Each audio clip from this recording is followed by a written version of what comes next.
People are so cynical, but they're not trying. We're so spoiled. We're spoiled as hell. We still don't talk about the right things. We still are not seeking wisdom in the appropriate ways. And we have the nerve to complain. My thing is, you can complain, but be the change that you want to see in the world. However trite that sounds, it's still true. You can't be the change. You can't not be the change you want to see in the world and then be on your high horse about, oh, this is that way and that is this way. I mean, that's what we do as Americans, honestly. We are privileged and we're spoiled and we lost the plot. We've lost perspective. Even in the midst of everything that's happening now, we still find a way to be spoiled as hell and not realize certain truths. And just to give you certain truths, like for instance, we all want to complain about X, Y, and Z, but I don't see anybody sharing wisdom, enriching information perpetually, constantly. That's not the norm. 100% people could absolutely change the algorithms on social media. There's some stuff that's definitely wonderfully humorous, but but it could be bounced off with, just like how back in the day, BET used to play the rap, but they used to play also just an abundance of beautiful R&B music.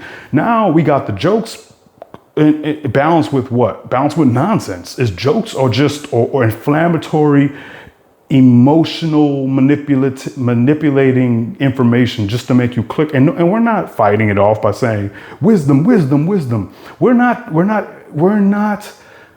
begging for wisdom. Again, that biblical excerpt where I believe it was a woman, that woman just had enough faith. If I could just touch the hem of Jesus's garment. We're not like, we don't have faith in the process of becoming more fortified. We don't have faith in the process of becoming stronger, not in some kind of way that people admire, where you're in the street and somebody's just going rah, and then you defeat them, which is that's so indicative of our immaturity that we gravitate towards that. We're just such children. We're so child-minded, but then we're so accusatory towards the what's happening at the highest political office. And yes, it's abysmal and dysfunctional and it's awful, and that has to absolutely change. But what I see from everyday people is not much better. We're not much better in that which we are espousing and that which we're talking about.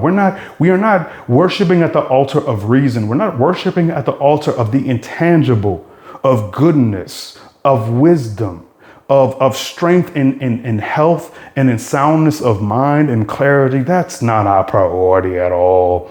It's not people's priority, at least. And then you can say it is a priority, but it's not being vocalized. So therefore, it's clear that it's not enough. But then even I talk to everyday people and they're so cynical. They're so pessimistic. They complain, but they're not engaging in any kind of lifestyle habits consistently, chronically, ritualistically, to justify complaining to the extent that they do.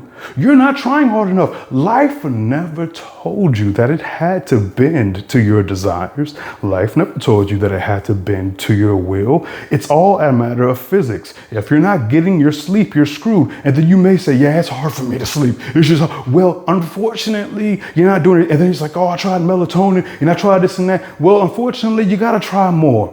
You have to try more different kinds of ways to approach getting your sleep. Unfortunately, I know it sucks. I'm not saying that your issue isn't real. I'm not saying that it's not hard, but I'm saying that you have to try harder. Unfortunately, life never told you that it was easy. Life never told you that it was hard. Life simply told you it is what it is. If you observe nature, it is what it is. It's all a matter of physics. And the beautiful thing about being a human being and this quote unquote free will thing that we have is you have the ability to apply your will in such a way to where you thwart these kinds of negative inevitabilities. And yet you sit here and just cry, complain, because you're spoiled as hell. The other aspect of this is we just refuse to acknowledge how much we're a fool. And it's to our detriment. I've only benefited from admitting to myself I'm a fool. I have only benefited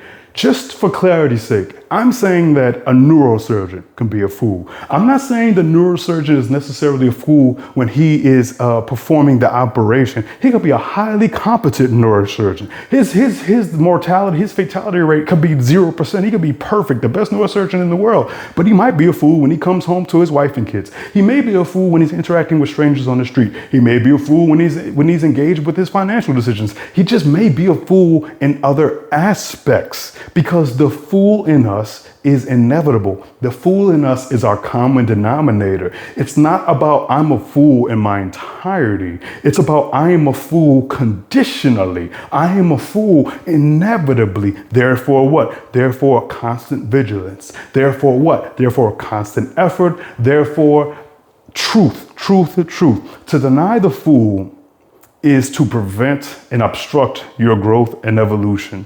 And I see so many people just hate admitting this fool thing. There was somebody I was interacting with who suggested that to refer to themselves as a fool would be to then say that like other people are smarter than them, and it's not about other people. Everyone is a fool.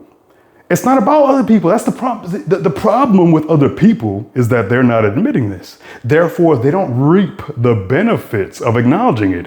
It's not about I'm a fool, so therefore you're a genius. It's also about, man, oh man, get rid of this normal notion of smart. Like, again, that's why I use the neurosurgeon example. You can be quote unquote smart all day long. It doesn't matter. Nobody is omniscient. Nobody is cognitively omnipresent to where they have this awareness at all times of all truths, of all errors, no, we are extremely fallible. What the defining, all that should define you with regards to your sense of self-esteem, I would argue, is your efforts or lack thereof. That's all that matters. Are you applying effort? That's all that matters. Are you applying effort? And then are you applying the effort through the trial and error to where you say, okay, this didn't work, let me try this. That didn't work, let me try this. Just different supplements, different exercises, different breathing techniques, meditation. Oh my God, meditation, vegetation. You could even do carnivore diet only, take that, go vegan for a little bit. It's all kinds of ways that you can experiment to see with regard to us being at the mercy and beholden to the laws of physics. What does my chemistry respond to? And then what does my chemistry respond to for this season, for that season? Maybe I need to fast more. Maybe I don't need to fast more. Cut out sugar. It's all kinds of possibilities that affect your mentality, but it has to be a combination of the nourishment, of your sleeping habits, of your physical activity. Maybe you need to go walking more. I've been walking every day. It is changing my chemistry very, very much, and I need it. And I'm still not working out to the extent that I should. But my point is, we should have a never enough mentality. A lot of us are jaded with it being never enough because your boss, maybe in the past, you had some kind of boss that had this never enough mentality and it was toxic as hell or something of that nature. Or you had your mother or your father or just friends or whomever in this world make you feel as though it was never enough. So now to tell yourself that it's not enough would be to be using their definition. What I'm suggesting to you is you redefine everything for yourself. For me, when I say never enough, what I'm bringing awareness to is I'm never doing as much as I possibly can. And so for me to speak that truth is to prevent me from being comfortable and thinking and resigning into just being mediocre with my habits. Not me, by the way.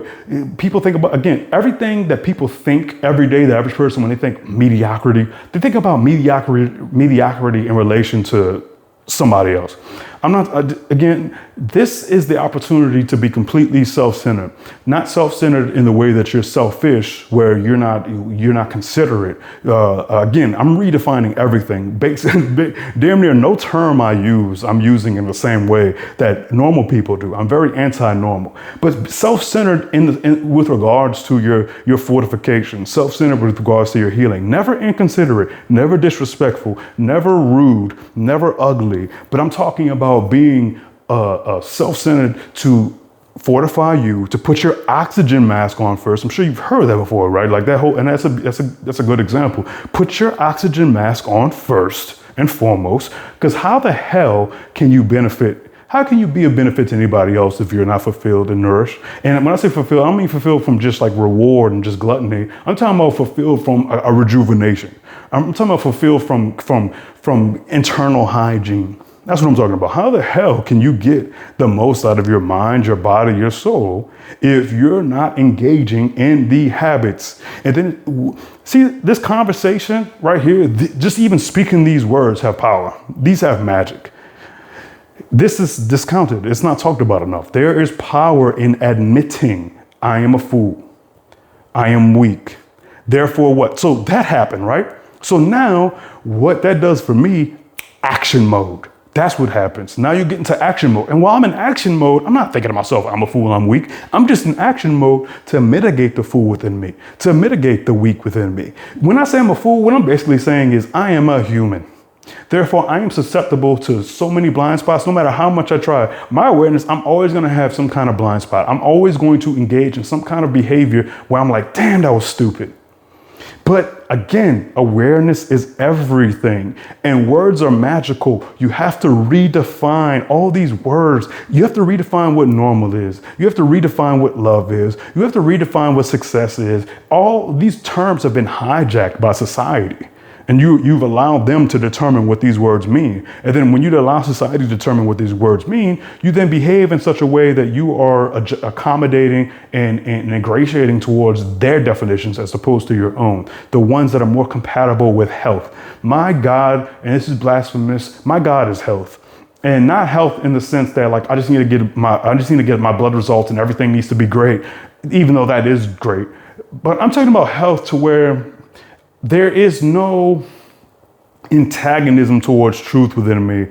Health to where I'm getting nutrients inside of my body and my chemistry to where there's no antagonism to clarity. Because when you're malnourished, and again, eating food doesn't make you nourished, just general food, but like the right foods, like just incorporating chicken, broccoli, getting some cooking kale right. You might eat raw vegetables, maybe you need to boil it for 4 minutes, just stuff like that. But we are beholden to things like nutrient deficiency. Nutrient deficiency can, just you not getting vitamin D, get some olive oil maybe.